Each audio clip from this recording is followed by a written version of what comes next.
cintakan. Rahmat-Mu nyata bagiku, hidupku di dalam tangan-Mu. Setiap hari ku terbangun, ku terbaring, ku nyanyi kebaikan-Mu Tuhan. Suara-Mu ku lewati api,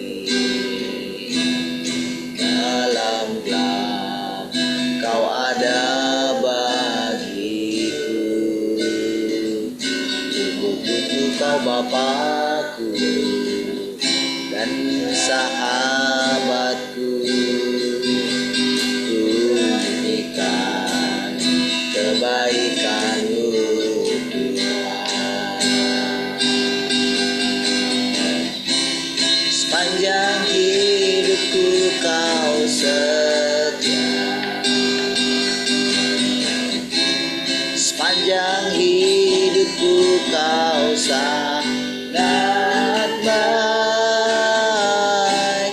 Nafasku memuliakan-Mu, ku nyanyi kebaikan-Mu Tuhan. Ku cintakan,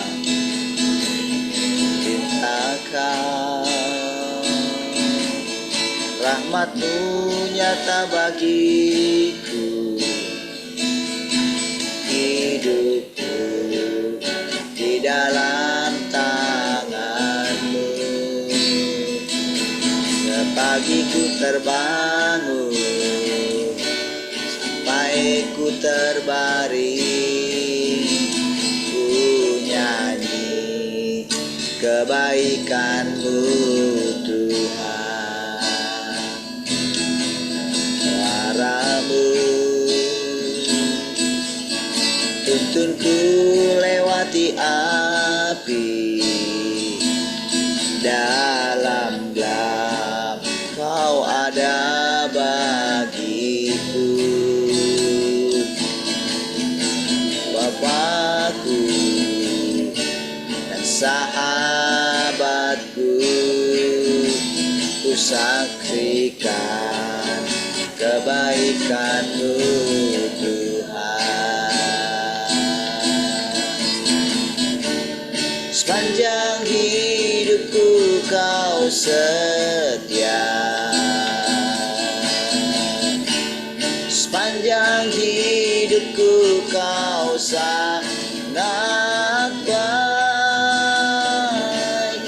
Nafasku memuliakan-Mu, ku nyanyi kebaikan-Mu Tuhan. Sepanjang hidup, sepanjang hidupku Kau setia, sepanjang hidupku Kau sangat baik.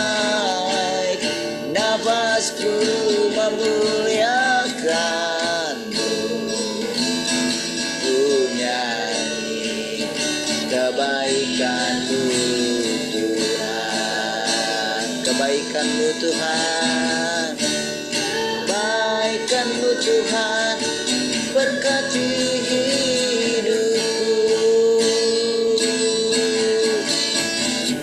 Kebaikan-Mu Tuhan sertai langkahku.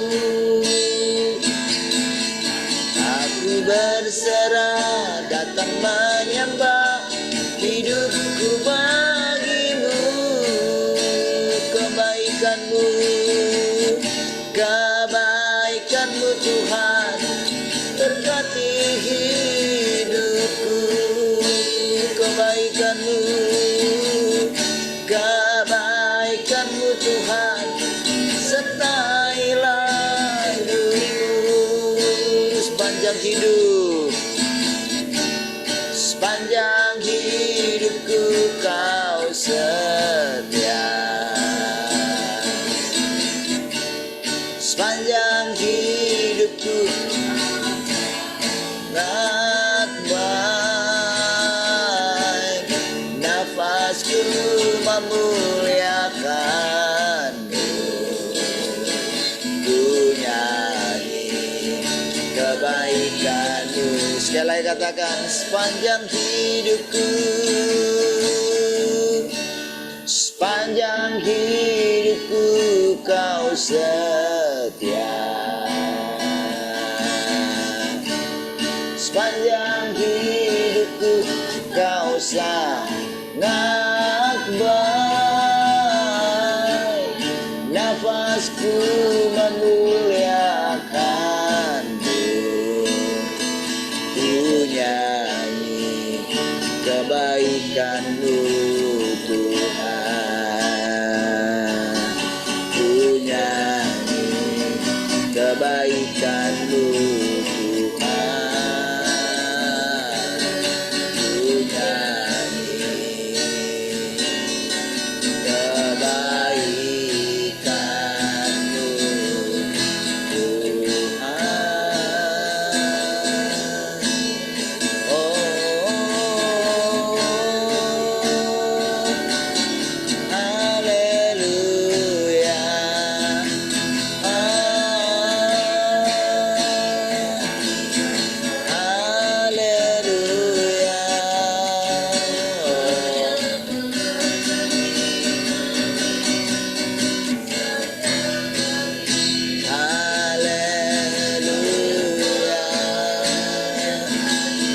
Terima kasih Tuhan.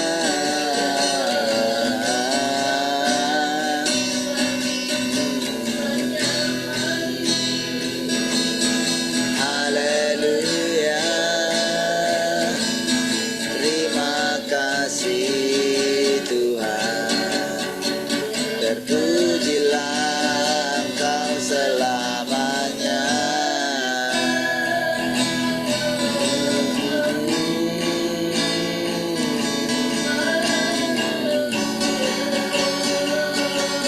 Terima kasih Tuhan.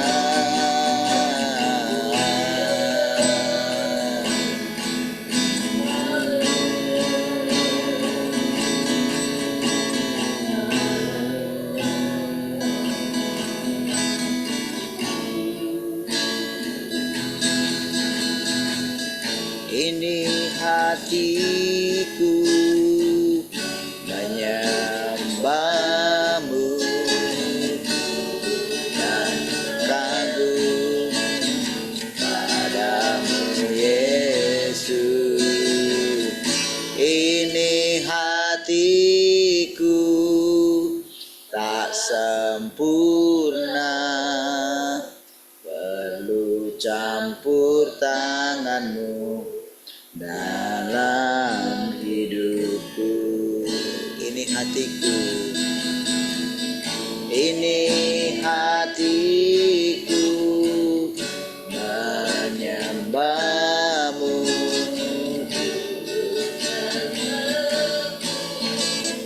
padamu Yesus.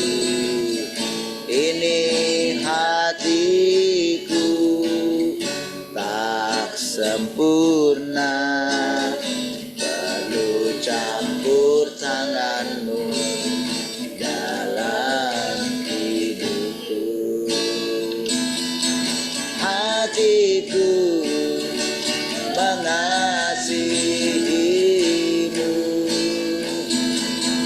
hatiku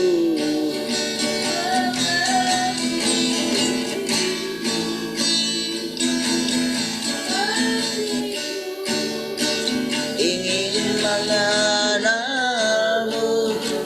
ingin mengertimu.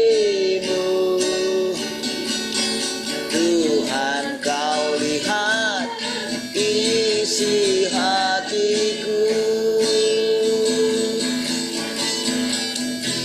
Ini hatiku Tuhan, ini hatiku.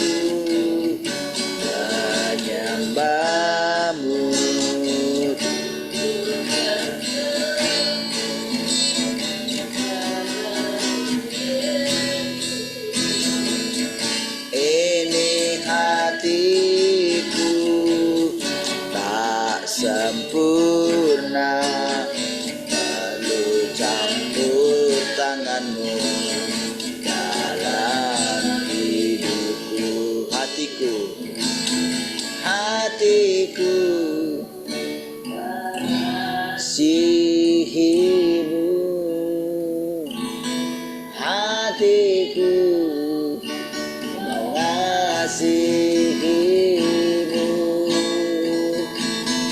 hatiku ingin mengenalmu,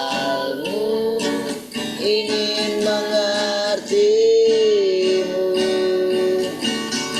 Tuhan, kau lihat isi hatiku, hatiku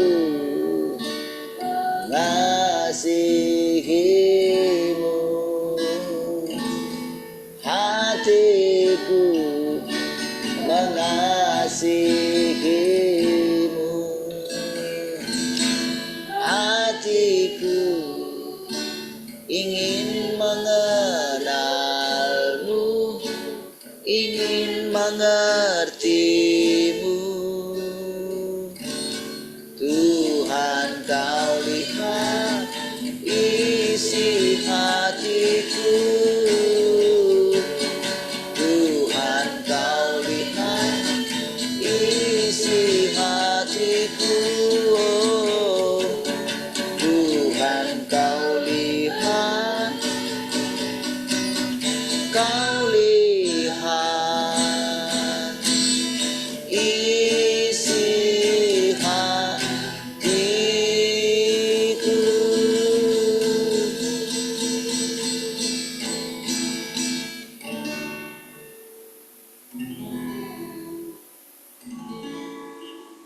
Kasih Tuhan, kami bersyukur pagi hari ini kembali kami bersekutu dengan Engkau Tuhan. Terima kasih Tuhan, kami siapkan hati kami, kami tundukkan sepenuhnya.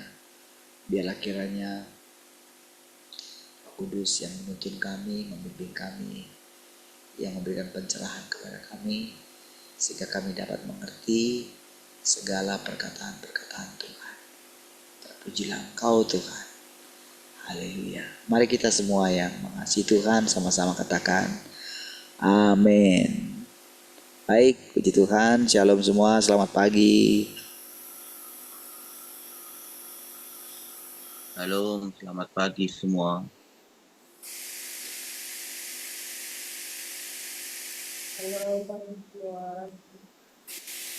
Shalom, selamat pagi semua.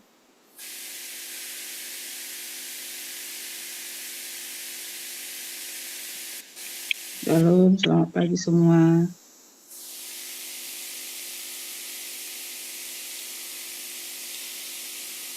Baik,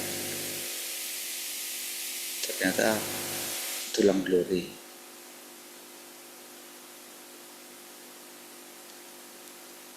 Iyanya?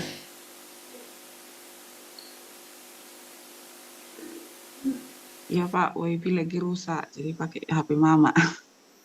Oh, Mama lagi di sini.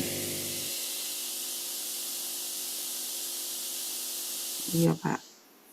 Baik, puji Tuhan.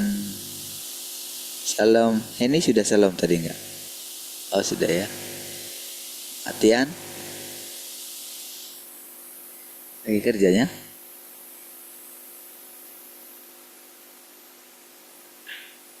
Baik.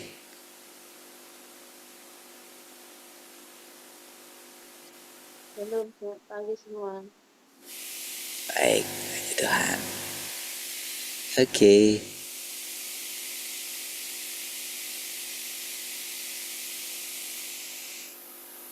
Oh, suaranya agak ini. Bentar ya.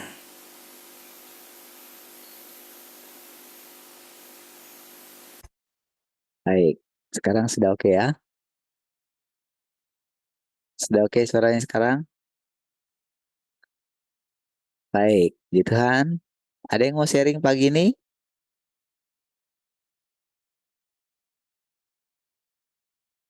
Maya Bes mau sharing? Kami mau sharing? Udah lama nggak sharing? Khotbah Bunda lama. Nyaman. Baik, Mak Tian mau sharing? Oke, baik.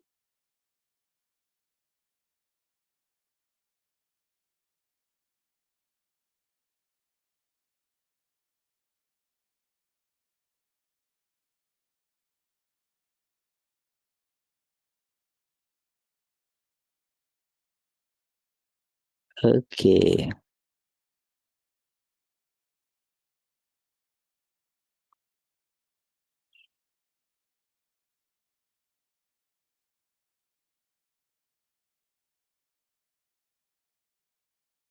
Siapakah yang mengetahui penderitaan tak terkatakan yang ditanggung anak manusia? Setelah mengajukan permintaan-permintaan kepadanya, orang-orang pada zaman itu dengan sikap dingin menempatkan dia di bagian belakang dari pikiran mereka dan membuangnya keluar.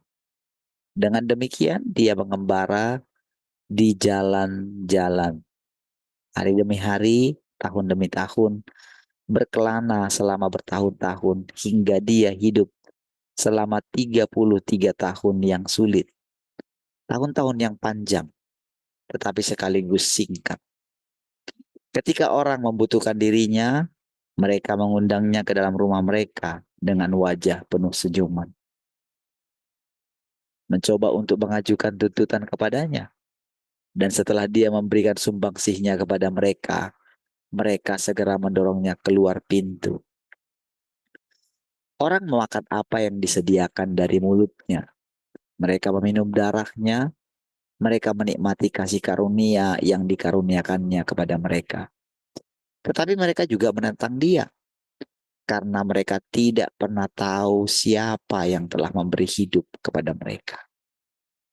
Ya, mereka tidak pernah tahu, karena nggak mungkin Yahweh kira-kira kayak gitu. Karena dia datang dengan cara yang baru, di luar konsep, gitu ya. Itu yang membuat dia ditolak. Dilihat saudara,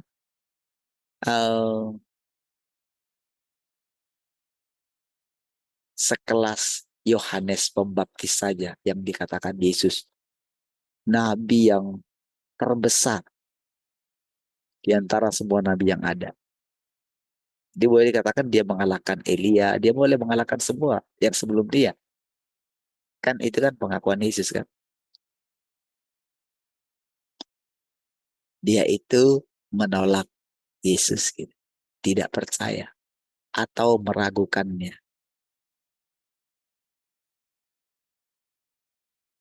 Kan kalau kita lihat situ kan awal perjumpaannya dengan Tuhan Yesus, bukankah itu wah, jelas-jelas kan dari perkataan dia, inilah. Nah, dan dia sendiri yang mengatakan, lihatlah anak domba Allah. Gitu.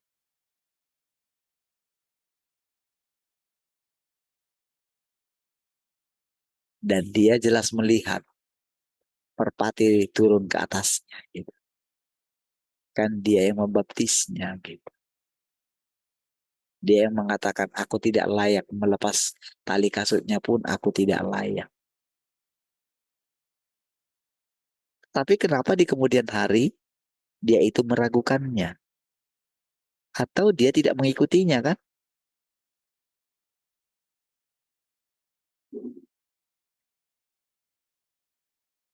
Berarti kan ada konsep yang lain dalam pikirannya. Bukankah begitu? Maka tidak heran sebetulnya saudara orang-orang yang pintar, yang mengetahui, yang dalam tanda kutip mengetahui firman Tuhan. Justru dialah yang menolak kedatangan Tuhan yang kedua kali. Karena berbeda dari konsep yang sudah ada di pikirannya. Jadi memang selama ini manusia itu telah memprediksi Tuhan. Itu sebetulnya. Sama seperti waktu yang lampau. Gitu.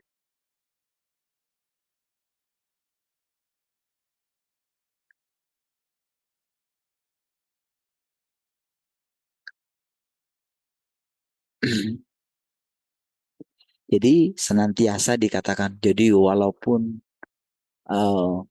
kan di masanya kan Tuhan Yesus sering diundang juga makan gitu kan, perjamuan gitu kan, sering diundang dia. Tapi setelah itu mereka menempatkan Tuhan. Jadi kalau mereka perlu saja, kalau mereka membutuhkannya saja, kita tidak boleh mengatakan sebetulnya mereka, sebetulnya itu kita juga.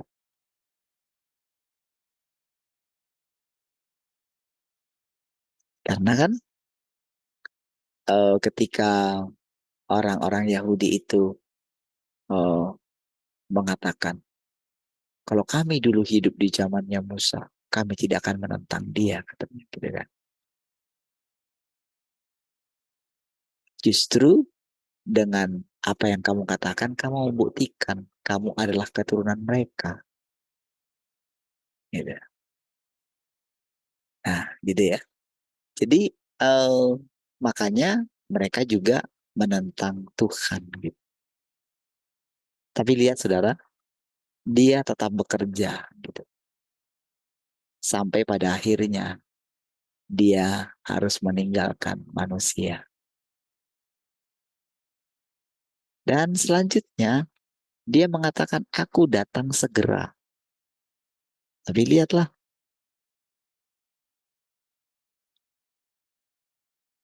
perkataan-perkataan Tuhan itu sebetulnya sudah sungguh sangat jelas sebetulnya di awalnya itu. Bahkan dia sudah mengatakan bahwa dia akan bangkit dari antara orang mati. Karena dia mengatakan sebelumnya, akulah kebangkitan dan hidup. Kan itu jelas kan? Itu tidak berapa lama saudara. Setelah kematian kebangkitan Lazarus, maka kematian Yesus itu pun tak lama sesudah itu, saudara. Ya.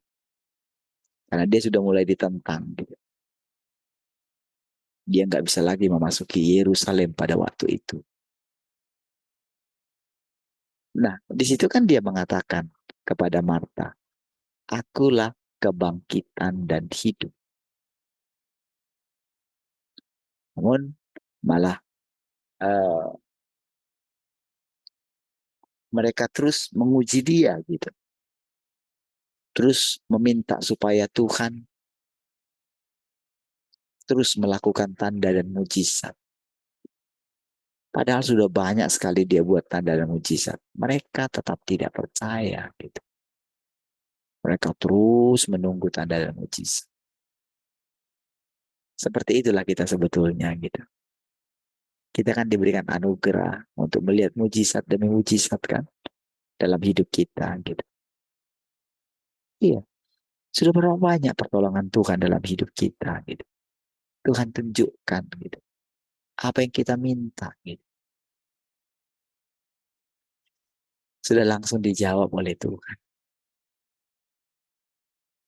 Jadi yang diinginkan Tuhan itu kita itu masuk ke dalam tempat perhentian gitu. Di tempat perhentian inilah kita belajar, saudara. Hidup oleh karena firman. Gitu.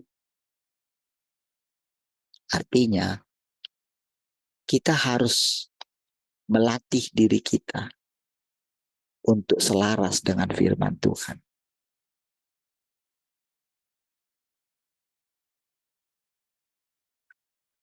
Kita harus melatih diri kita untuk percaya kepada pemeliharaan Tuhan.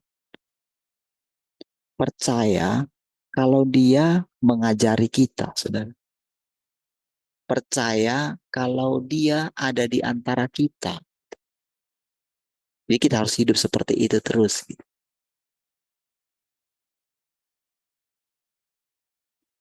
Kita hidup karena dia. Gitu.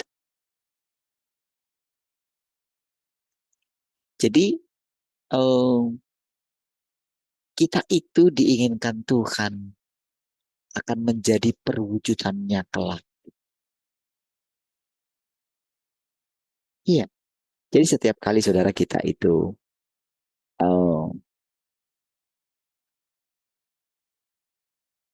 hidup itu ketika kita bergerak. Ketika kita mengatakan Tuhan berdaulat, Tuhan yang maha kuasa, apapun kita sebut Tuhan, kita nggak boleh lagi sekedar doktrin gitu.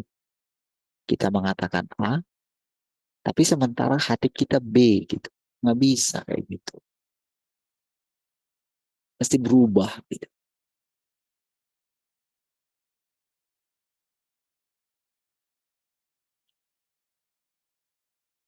Itulah yang membuat Tuhan itu semakin lama semakin nyata gitu sudah. Kalau dikatakan tadi seperti itu kan, bagaimana perasaan kita gitu. Ketika kita mendengarkan semua perkataan tadi, dia di luar. Dia ditolak gitu. Bagaimana Tuhan selama ini, saudara?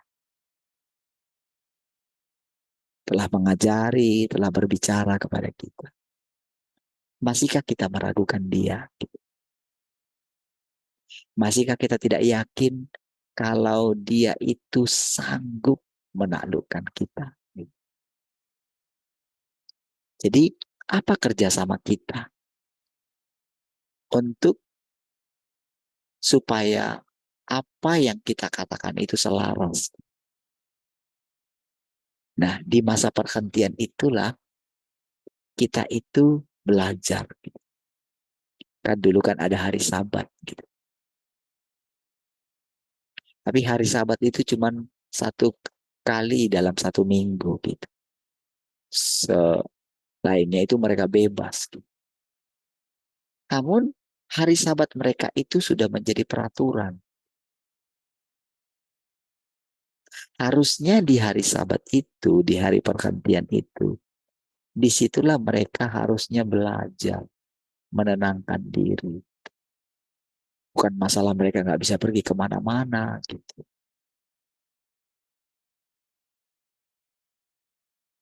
Kalau firman itu telah menjadi peraturan, maka firman itu tidak hidup lagi. Ketika Taurat itu, ketika firman itu menjadi Taurat, Taurat itu kan hukum gitu.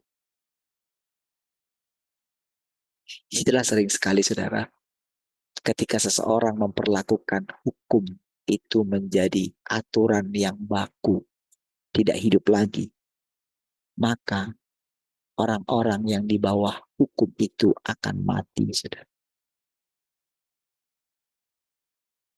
Iya,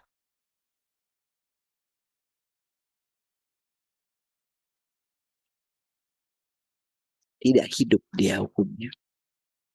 Sama, saudara. Jadi, ketika dikatakan nggak bisa melakukan apa-apa, gitu, maka Tuhan Yesus menyembuhkan orang pada hari Sabat. Masa salah kan gitu? Hanya karena peraturan, hanya karena hukum Taurat mengatakan tidak bisa bekerja gitu. Padahal saudara Yesus sudah kasih gambaran gitu loh. Masa Tuhan jadi seperti itu sih kalian? Cobalah kalau lembu kalian jatuh ke paret pada waktu hari Sabat, pada waktu sore hari gitu, atau menjelang mau Sabat itu jatuh.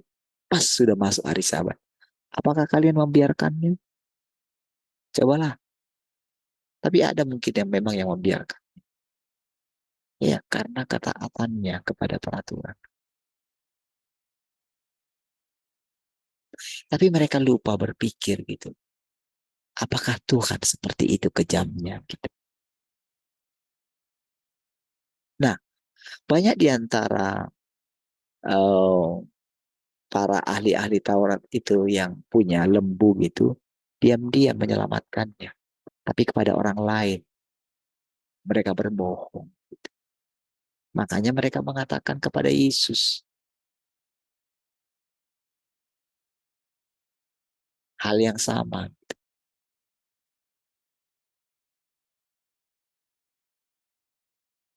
Tapi Yesus slow aja, saudara.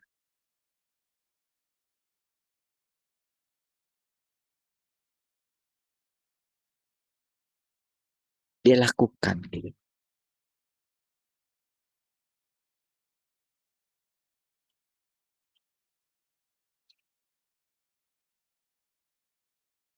Dia seperti menentang hukum Taurat itu. Dia mengatakan kebenaran. Itulah yang membuat dia itu, saudara. Itulah yang membuat dia itu selalu ditentang.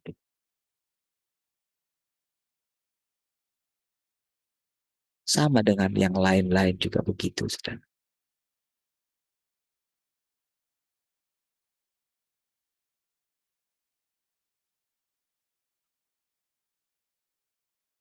Bahkan sekarang ini, nah ini lihat sebelum itu ya, mereka tidak pernah tahu siapa yang telah memberi hidup kepada mereka.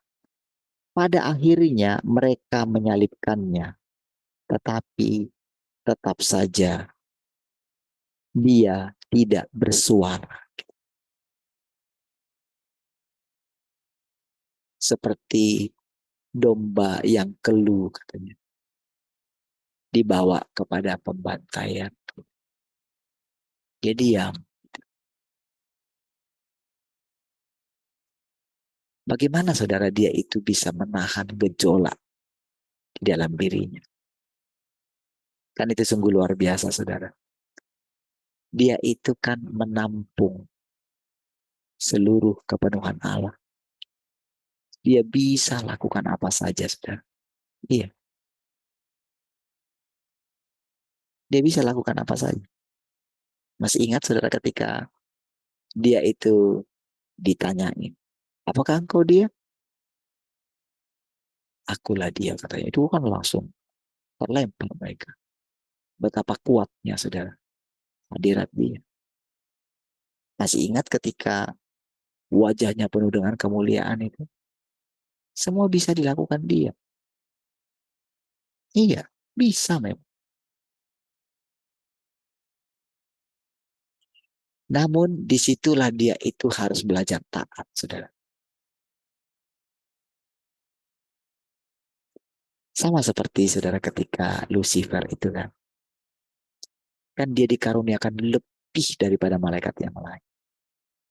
Namun dia tidak belajar tunduk gitu. Dia tidak punya pikiran Kristus. Sehingga pikiran anti Kristuslah yang berkembang di dalam dirinya. Bukan pikiran Kristus lagi. Itu yang jadi permasalahan.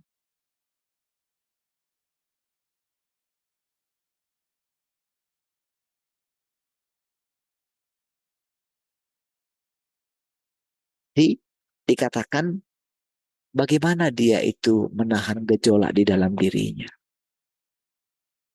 Ketika dia itu membayangkan kekudusan Tuhan itu yang ada di dalam dirinya diperlakukan seperti itu. Coba saudara, bantahan yang sehebat itu ditanggung. Nah, coba bayangkan bagaimana kita hidup. Gitu. Kan kita mengatakan, kita sudah menerima kedatangan Tuhan.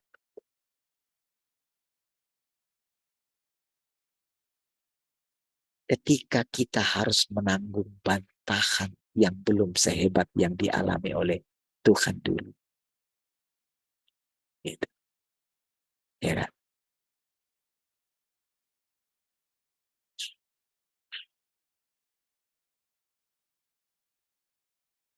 Bagaimana kita menghadapinya?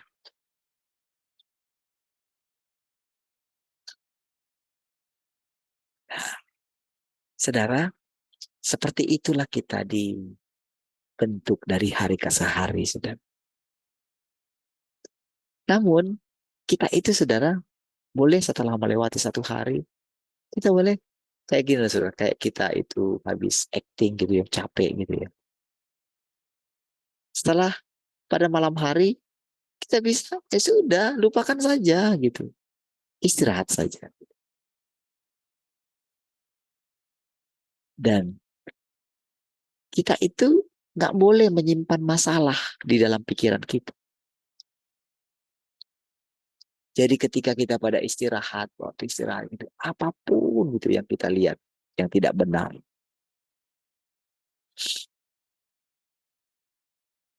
berita-berita apapun yang kita dengar gitu ya, nggak boleh kita pikirkan sampai pagi hari. Ketika kita tidur, kita benar-benar istirahat saja di dalam Tuhan. Mau masalah apa saja. Tidak boleh menyimpan sedikit pun kekhawatiran. Karena ketika kita istirahat itu, kita sedang istirahat di dalam Dia. Iya, sebetulnya dengan kita itu menerima kedatangan Tuhan, kita sedang latihan memasuki satu kehidupan yang sudah dijanjikan oleh Tuhan. Jadi sebetulnya ketika Tuhan Yesus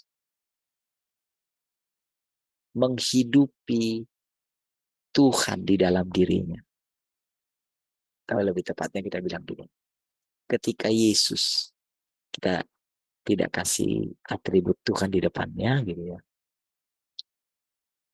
Ketika Yesus, dia itu menjadi Tuhan.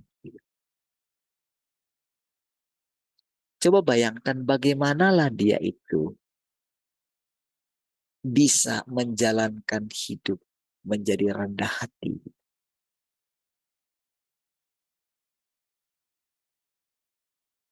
Dia dilatih, saudara. Kan kalau kita perhatikan di sana kan dia jengkel sama murid-muridnya. Jengkel kan?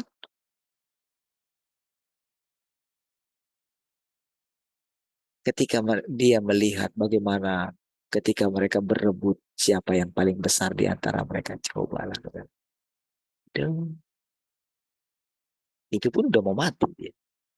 Udah mau disalib. Gak ngeh juga gitu. Lihat bagaimana Petrus menarik tangannya gitu. Kasar loh itu. Gak bisa kayak gitu. Kamu tidak akan kayak gitu. Oh itu saudara. Itu kasar. Saudara. Bagaimana dia menghadapi semua itu saudara? Di tengah segala keadaan. Coba saudara kalau pikirkan gitu ya.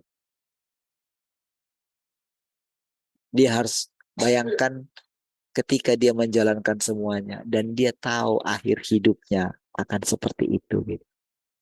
Cobalah saudara. Gimana kira-kira pikiran saudara? Saudara bisa tenang.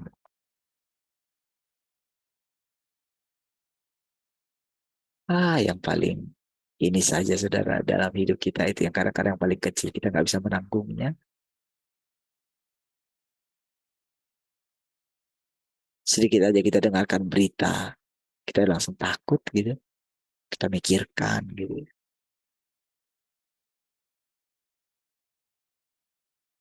Iya kan? Ketika kita misalnya melihat kita-kita aja yang ibadah misalnya kayak gitu kan. Gimana gitu ya. Padahal cuma itu aja gitu. Kehinaan apa sih itu? Kalau kita nggak semangat ibadah gitu misalnya. Padahal saudara, ketika kita ada di tempat keramaian, ketika kita coba masuk misalnya ke tempat yang katanya ibadahnya luar biasa gitu. Apa sih yang kita temukan?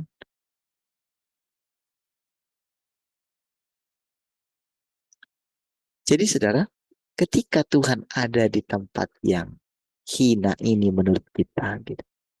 Kan Tuhan ada kan? Atau enggak usah lah di tempat ibadah kita. Di dalam kehidupan kita sendirilah gitu. Di rumah tangga kita, di keluarga kita gitu. Cobalah gitu. Tuhan sudah bilang, aku ada di sini dan aku senang ada di sini. Kita yang malu kan. Bayangkan Tuhan yang sangat mulia itu. Dia berkata seperti itu. Aku ada di sini, aku nggak mau kemana-mana. Aku mau engkau temani aku bicara di sini. Itu saja yang diminta Tuhan. Cobalah lihat betapa sibuknya gitu. Ya kan? Dengan persekutuan kita ini, saudara. Setiap pagi, saudara, kita bersekutu gitu. Kita kan bisa tahu apakah kita benar-benar mempersiapkan diri kita untuk persekutuan ini setiap pagi, saudara. Benar-benarkah kita tenang gitu? Saudara mungkin apa ya, ketika saya berbicara gitu ya. Saudara, ketika saya berbicara itu, saudara, saya itu benar-benar apa ya, dengan tenang berbicara kepada saudara. Benar-benar melatih diri saya itu untuk bagaimana caranya Tuhan untuk membimbing kita. Semua kita yang ada di sini. Kadang-kadang kan kita pengen cepat gitu. Padahal intinya bukan apakah kita mengetahui banyak, bukan. Tetapi apakah kita itu mengerti prosedurnya gitu. Apa sih sebetulnya yang diharapkan oleh Tuhan? Ketika dia berbicara lambat. Apakah setiap perkataan yang lambat itu, apakah kita tunggu gitu? Apalagi yang mau diucapkan? Atau apakah kita itu sudah mengerti ke arah mana sebetulnya dia ini mau bicara? Apakah kita sudah mengerti? Apakah kita masih tekun menunggu setiap perkataan-perkataan yang keluar dari mulut Tuhan? Kita tahukah bagaimana prosedurnya semua perkataan ini keluar? Ini yang sudah tertulis. Dan ini untuk mereka. Dan kita persekutukan. Lalu, apakah kita bisa melihat Tuhan yang sekarang menerangkan semua ini? Kan kita orang yang berbeda. Kita kan nggak sama dengan mereka. Latar belakang kita berbeda dengan mereka. Mereka di sana, kita di sini. Tentu itu berbeda. Yang mereka alami. Mereka bukan pekerja seperti kita. Kita masih mengalami kebebasan. Kita punya anak-anak. Kita membesarkan anak-anak kita. Yang suatu saat kita masih bisa. Kita masih diizinkan anak-anak kita sekolah. Di dalam pikiran kita, Tuhan berikan kepada kita tentang masa depan anak-anak kita. Ada banyak hal yang kita tidak ketahui.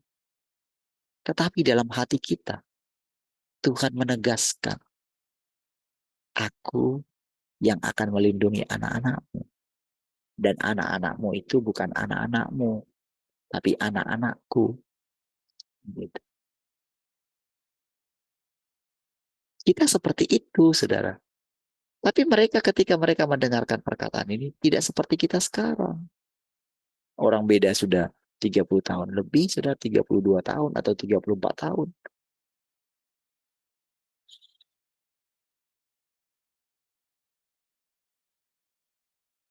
Nah, sekarang bagaimana kita menghidupi setiap perkataan yang akan kita pelajari? Sebetulnya kan kita ini sedang belajar. Tapi belajar kita itu langsung live. Ketika dikatakan pekerjaan Tuhan dan jalan masuk. Itu kan satu pelajaran. Satu firman Tuhan yang tadinya kita belum mengerti. Kalau orang belajar di sekolah, dia hanya begini, saudara. Itu hanya pengetahuan. Dan dia hafalkan saja. Lalu nanti keluar ujian. Kalau dia bisa menjawab semua pertanyaan yang sesuai dengan apa yang dipelajari, maka dia dikatakan pintar. Walaupun dia tidak perlu mengerti kenapa semua perkataan itu ada, pelajaran itu ada. Teori-teori apa misalnya yang dipelajari. Nggak perlu misalnya ketika mau mengetahui eh, panjang sisi miring daripada segitiga siku-siku gitu. Kenapa harus hukumnya itu A kuadrat tambah B kuadrat sama dengan C kuadrat gitu. Orang nggak perlu tahu bagaimana proses Pitagoras mengetahui hukum itu gitu.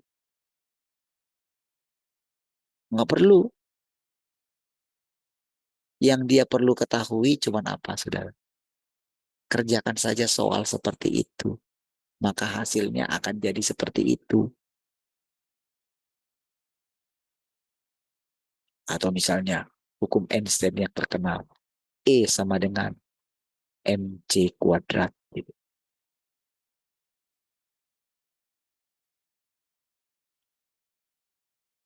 Orang nggak perlu tahu apa itu yang dimaksud dengan hukum kekekalan energi. Tetapi di dalam pikiran Einstein, hukum itu, wah, itu meledak di kepala kan cuma huruf-huruf seperti itu, saudara. Sama, saudara.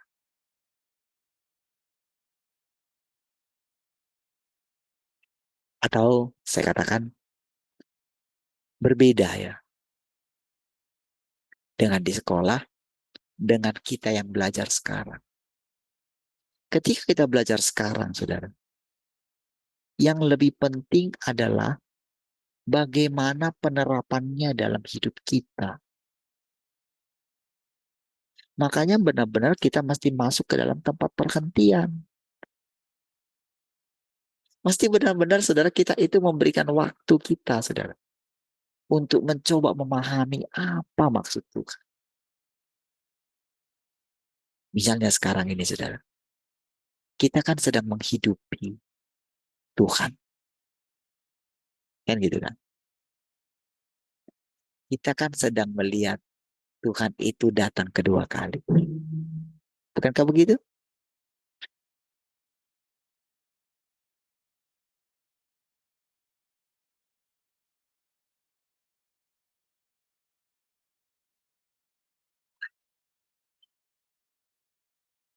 Apa artinya Tuhan berinkarnasi? Kalau saudara ingin coba memahami yang ada di Tiongkok itu saja, saudara. Saudara tidak akan pernah mengerti. Itu sebabnya saudara saya berani mengatakan kepada saudara tentang cerita anak laki-laki itu, saudara. Oh, itu saudara satu, kalau tidak hati-hati, saudara.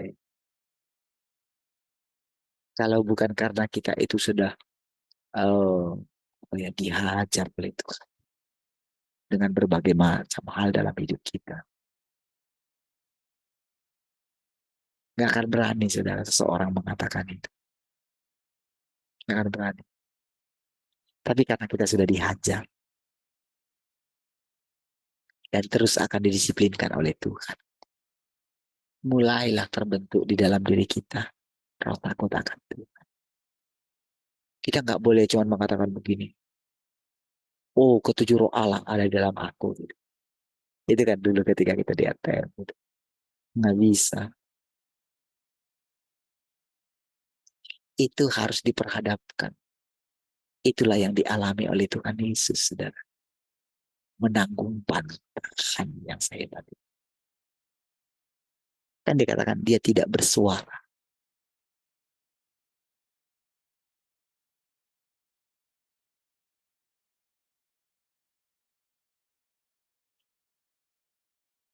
Dia tetap diam. Orang-orang memakan dagingnya, mereka meminum darahnya. Mereka makan makanan yang dibuatnya bagi mereka.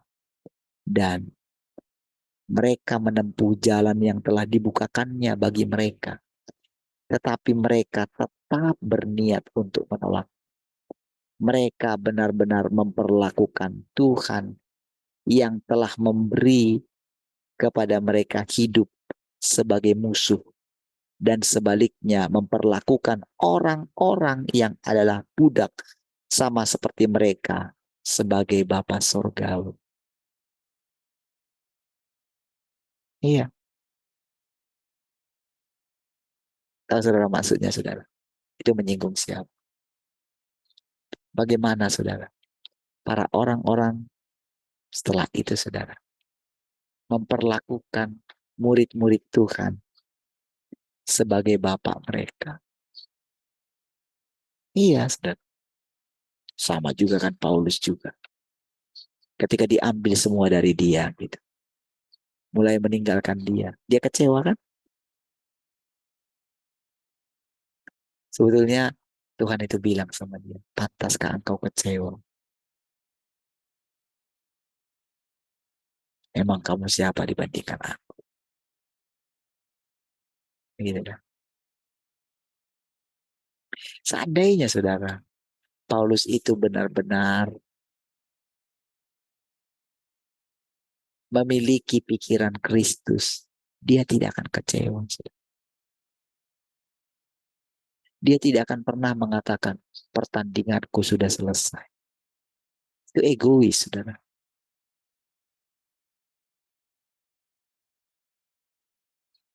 Aku telah melakukan menjaga diriku. Wah, dia melakukan banyak hal, saudara.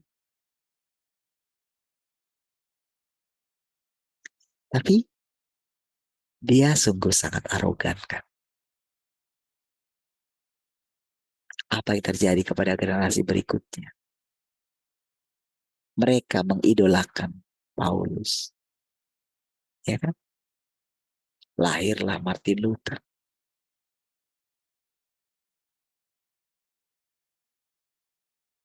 Oh, mungkin yang akan orang puja-puja. Oh, Martin Luther yang memakukan 99 dalilnya itu, saudara.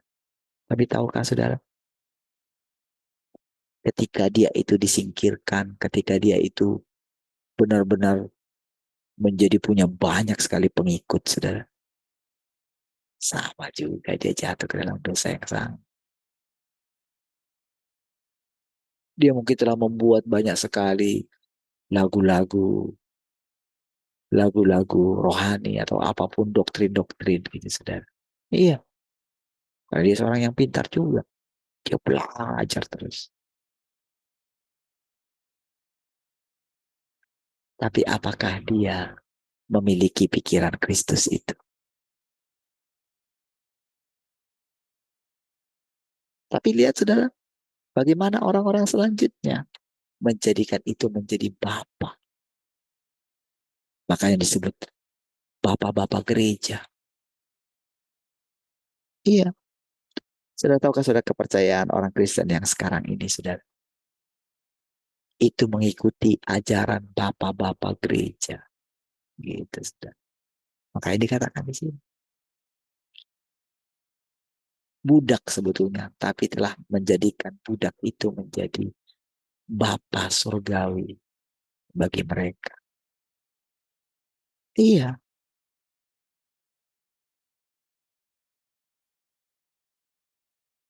Sehingga mereka sangat menjaga perkataan-perkataan atau keputusan-keputusan yang sudah dibuat bapak-bapak gereja itu, saudara. Ya, itulah yang membuat saudara kematian, saudara. Itulah yang membuat pepecahan yang sangat mengerikan, saudara. Oh, saudara, kalau lihat sejarah bagaimana dari Katolik ke Protestan, atau usah jauh-jauh lah dari AKBP ke ketika munculnya gerakan-gerakan Pentakosta karismatik itu sangat mengerikan. Tapi dua-duanya sama, nggak ada yang bisa dibenarkan, saudara. Mungkin yang paling mengerikan ya sekarang lah. Kalau dulu saudara, kalau di HKBP itu cuman cuman dibuat inilah iuran tahunan lah. Kalau sekarang saudara, kalau kamu tak kasih perpuluhan, mati kamu katanya. Bang, apakah Tuhan menginginkan? Apakah Tuhan memelihara hamba-hambanya dengan cara seperti itu? Tidak. Harus dengan sukarela. Kalau nggak sukarela, maka itu tidak berkenan di hadapan Tuhan. Nggak ada gunanya. Sama saudara. Bagaimana Tuhan dengan sabar menuntut.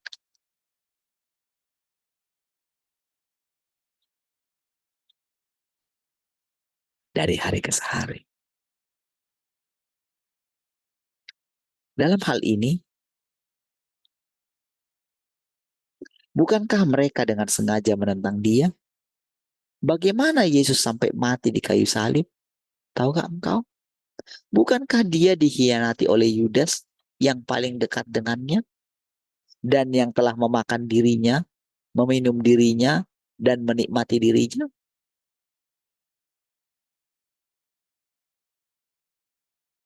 Bukankah Yudas mengkhianati Yesus karena dia tidak lebih dari seorang guru biasa yang tidak berarti?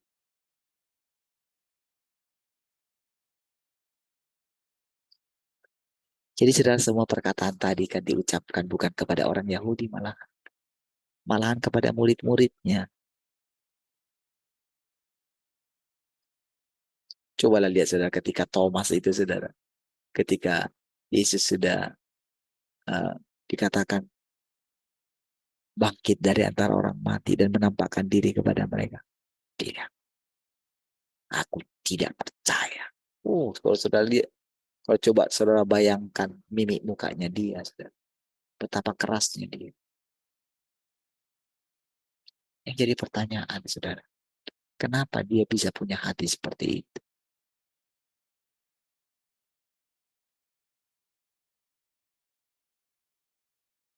Berarti tidak ada kasih di dalam dia kepada gurunya, kan? Betul nggak? Berarti semua perkataan gurunya itu nggak tinggal di dalam dia, kan? Harusnya, saudara. Kalau dia mendengar kabar itu, saudara, harusnya kan dia berdoa gitu loh. Tuhan, kalau engkau ternyata benar sudah bangkit. Kalau dia loh merindukan. Mungkinkah saudara kalau seseorang yang hatinya melekat. Coba saudara kalau misalnya seorang, kan ada lagunya itu. Ketika dikatakan yang anaknya yang meninggal itu. Tanya kan di lagu itu kan. Kalau ternyata engkau sudah mati, datanglah ke mimpiku, kan gitu kan. Kan itu ada lagunya orang Batak itu.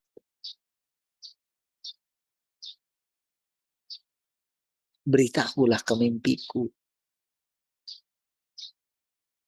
Tapi apakah misalnya itu kan karena orang itu kan mengasihi anaknya kan. Lah masakan si Thomas itu saudara. Katanya itu guru. Masakan ketika dia dengarkan dari teman-temannya. Kalau Yesus yang dulu bersama-sama dengan mereka. Yang tiap hari tidur bersama dengan mereka. Mengajari mereka. Masakan dia mengatakan perkataan yang sekasar itu.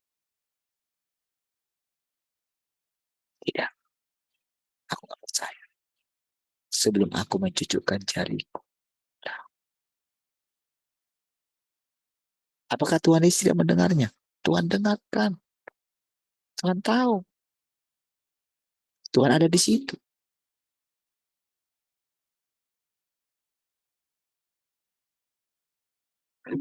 Disitulah saudara Tuhan Yesus mengetahui hati murid-murid. Dan murid-muridnya itu tahukah saudara, itu sampel dari semua umat manusia pada waktu itu. Sama saudara, seperti kita ini dipilih sampelnya saudara. Untuk dia mengetahui hati kita. Oh, dia mengetahui semua kelemahan kita. Ketika saya mengatakan mereka itu saudara, ketika saya mengatakan Thomas itu, ya itu juga kita kok. Bukankah kita sering minta kepada Tuhan seperti itu? Bukti sama Tuhan. Berarti kan sebetulnya kita itu, kepercayaan kita kepada Tuhan itu masih sangat kecil kan. Kita nggak pernah percaya Tuhan beserta dengan kita. Tuhan ada di sini. Bahkan Tuhan telah menjadi daging sekali lagi. Ya kan? Daging siapa? Ngapain sebetulnya jauh-jauh? Ya daging kita lah. Sengaja dia menyebut kita itu misalnya anak sulung lah, umat pilihan lah. Nah,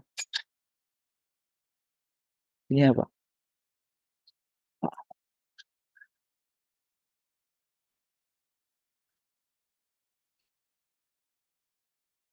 Berapa orang yang tadi ada komplain sini?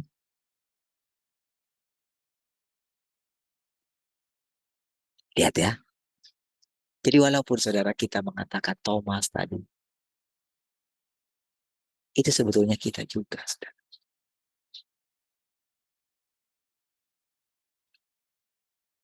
Dan kalau sekarang dikasih tahu Tuhan sama kita, bukan berarti kita lebih baik dari Thomas.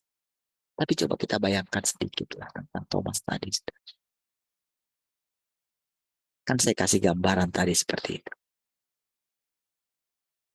Kalau seorang orang tua mengasihi anaknya yang tidak tahu kabarnya, bagaimana di perantauan. Misalnya, kalau ada orang mengatakan, anakmu masih hidup, apakah dia akan menghujat orang yang mengatakan itu? Saudara? Apakah dia mengatakan kepada orang yang mengatakan itu, wah gak percaya aku, sebelum dia datang ke hadapanku? Apakah begitu? Mungkinkah begitu? Tidak mungkin, saudara. Karena dia mengasihi anaknya. Ketika ada orang memberitakan kabar baik kepada dia tentang anak, walaupun itu belum benar, dia akan apa, saudara? Dia akan sangat senang sekali. Lalu dari mana kamu tahu? Sekalipun berita itu mungkin belum 100% benar. Ketika dia mendengarkan kabar anaknya masih hidup. Oh, saudara, dia mengumpulkan segala kekuatannya. Saudara. Iya, dia akan sangat senang sekali. Saudara, ketika engkau mendengarkan Tuhan sudah datang kedua kali. Cobalah lihat hatimu gimana. Coba kita lihat hati kita. Tuhan yang kita rindu-rindukan selama ini. Yang kita katakan, yang kita nanti-nantikan kedatangannya yang kedua kali. Lalu sekarang kita mendengarkan kabar kalau Tuhan sudah datang kedua kali. Mana respon saudara? Coba lihat hati saudara selama ini. Apalagi dikatakan setiap pagi Tuhan ada di sini. Sekarang kembali pertanyaan itu kepada saudara dan saya. Sama seperti kepada murid-murid saudara. Dia itu menampakkan diri, tapi dibatasi kan oleh firman Tuhan itu selama 40 hari. Kan? Siapa yang buat itu? Siapa yang buat? Oh, sampai ketika dia naik surga. Oke.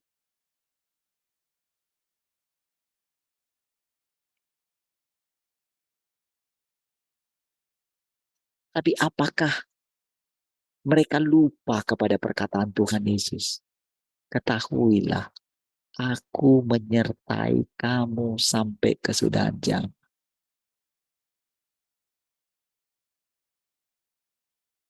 Tuhan yang datang sekarang ini, itu sudah datang dari dulu sebetulnya. Namun karena murid-murid tidak menyadari, Tuhan sudah mengatakan, kalau aku mau hidup sampai aku datang, kalau aku mau dia hidup sampai aku datang, itu bukan urusan. Akankah Yesus sudah datang kepada kehidupan Yohanes pada waktu itu di Pulau Patmos itu?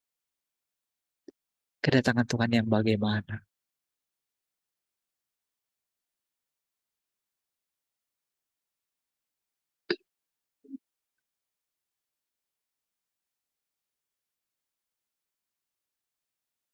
Bukankah melalui murid-muridnya Tuhan Yesus sendiri memberitakan Injil seperti yang ditulis dalam kitab Injil, saudara?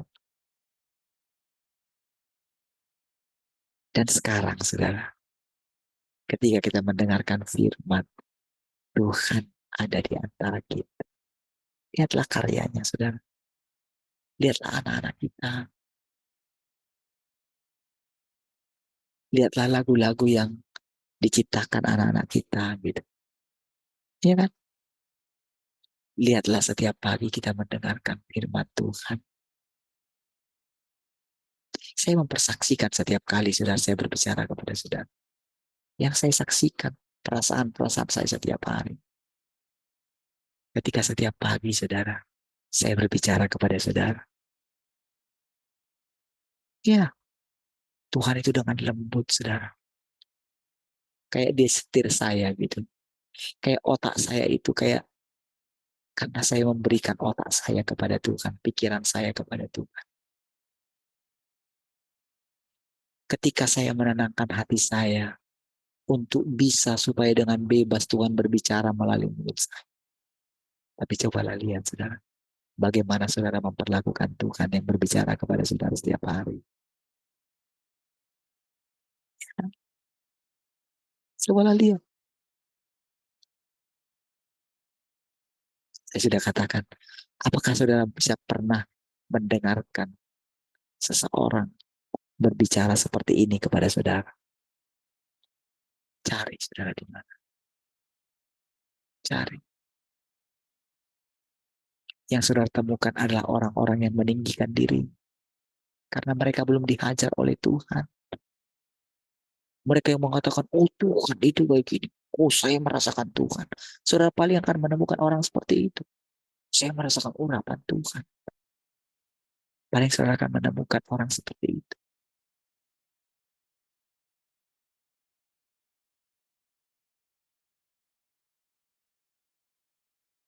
Ya, kita merasakan Tuhan setiap hari.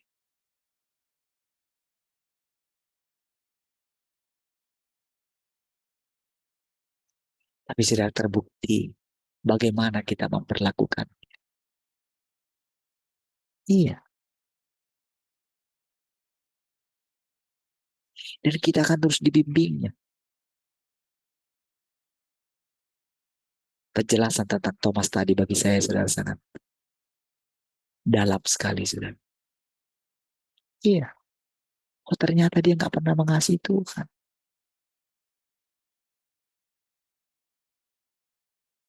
Kan berbeda kan dengan Petrus kan.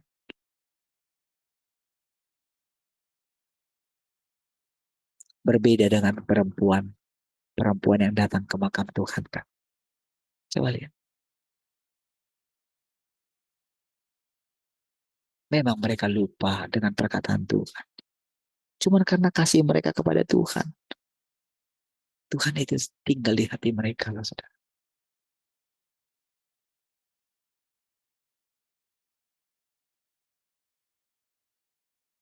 Walaupun sebetulnya mereka itu tidak ingat kalau Tuhan Yesus itu akan bangkit. Tidak ingat sebetulnya. Nggak ada itu.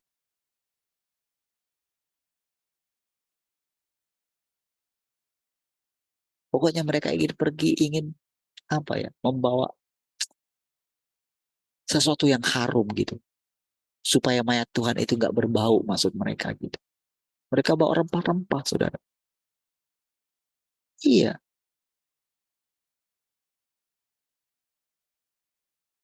kan kalau kita pikir kalau misalnya orang di inilah, kalau di ini kan, kalau kan modelnya itu kan kayak kuburan yang ada di kampung itulah, saudara. Kayak yang ada tubuhnya itu, saudara.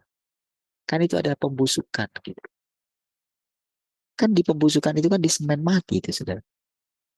Kemarin saya lihat untuk menghancurkannya lumayan sulit juga, saudara. Ketika lihat itu di semen mati, harus dihancurkan. Kan kalau enggak kan akan keluar baunya.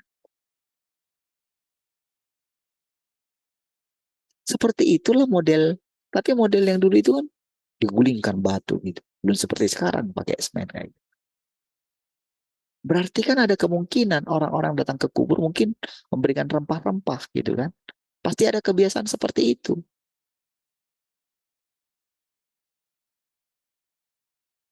Bukan seperti sekarang kan dikubur ke tanah gitu kan. Dulu kuburannya ada batunya yang digulingkan gitu. Modelnya seperti itu. Berarti kemungkinannya kan orang masih bisa datang ke kubur itu gitu. Coba lihat perempuan itu. Berarti kan Tuhan itu ada di hati mereka. Berbeda dengan murid-murid yang dipilih oleh Tuhan. Petrus ya di rumah dia. Tapi ketika dia mendengarkan kabar itu, dia lari sekencang-kencangnya. Dan lihat, Tuhan mengunjungi mereka. Sama saudara. Bagaimana cara saudara mendengarkan firman setiap hari? Tuhan lihat hati saudara. Iya. Yang sedang kita bicarakan ini kan bukan manusia, bukan kita. Walaupun ketika saya katakan anak laki-laki itu gitu, karena saya anak laki-laki gitu. Apakah saya sedang membicarakan diri saya? Bukan. Tapi bagaimana Tuhan menjelaskan kedatangannya melalui firman itu. Itu yang lebih penting dan itu yang lebih utama. Iya. Kalau kita itu menjadi perwujudan Tuhan, yang paling penting Tuhan yang diwujudkan, bukan yang mewujudkan. Bukan yang menjadi perwujudan. Tetapi kalau tidak ada yang menjadi perwujudan itu, Tuhan tidak pernah diwujudkan. Dilema kan? Iya, sudah. Bayangkan, saudara. Dia mengajari saya. Dia mengajari kita semua. Lewat seseorang yang mengorbankan dirinya untuk Tuhan. Mau siapa? Mau saudara tunggu siapa? Siapa yang mau saudara tunggu? Bukankah saudara harus mempersembahkan diri saudara kepada Tuhan? Supaya engkau tahu apa arti kedatangan Tuhan itu. Tapi ketika ada kakak sulung saudara yang sudah dipilihnya, mana pernah saya tahu saudara Tuhan pilih saya sejak dari kandungan ibu saya. Ya kan?